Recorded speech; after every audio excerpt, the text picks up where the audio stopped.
Hello guys, good morning. Ayan, today video is celebrate natin ang ating Christmas andito tayo ngayon sa Tamar Park with friends. So ayan, magkakain na tayo guys. Let's go. Ayan, yan ang ating mga pagkain guys. Ayan, meron tayong mga drinks.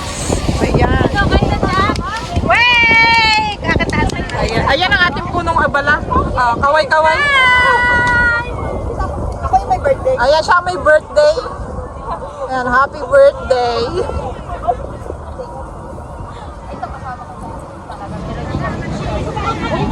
Ayan, si Gina baby.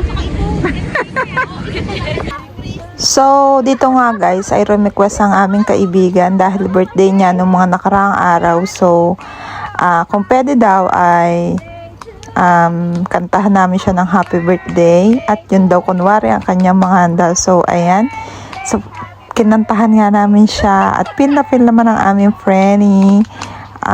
Ito ay Christmas party with celebrating birthday with her friend. So ayan guys, tayo ay magkakainan na.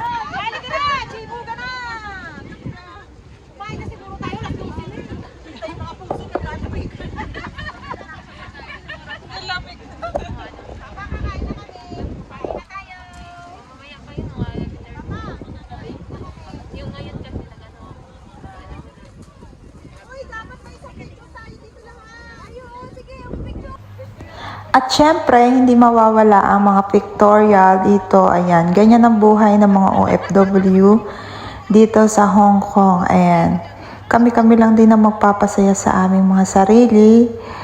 Ayan, meron kami mga simpleng handa, simpleng kasiyahan.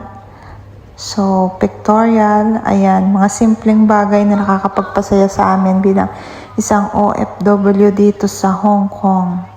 Ayan, ang mga kaibigan ko ang gaganda. At para nga daw siyang model ng feminine wash. Ay, char. So, ayan, simulan na nga natin ang pagkain. At ipinamimigay na nga ang mga plato at isa-isa tayong kumain. Meron tayong mga handa diyan na pansit, Shanghai, marami tayong drinks, meron din tayong prutas, rice. So, ayan. Diyan nga ay makikita kung sinong malaki ang subo o sinong madaming kumain. At ayan, pagpatuloy natin,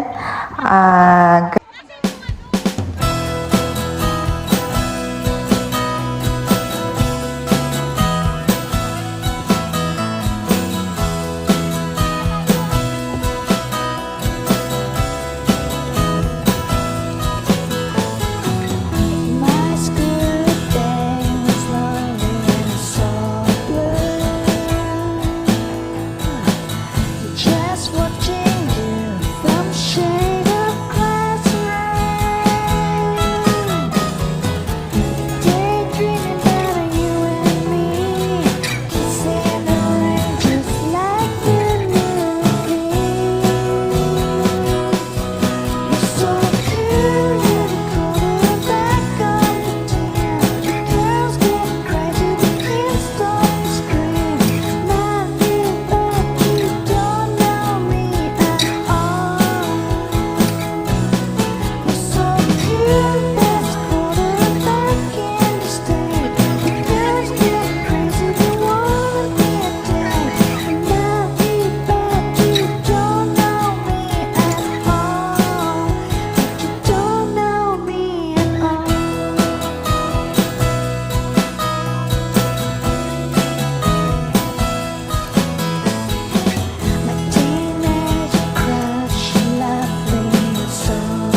So, for today's video nga guys is December 9, Saturday.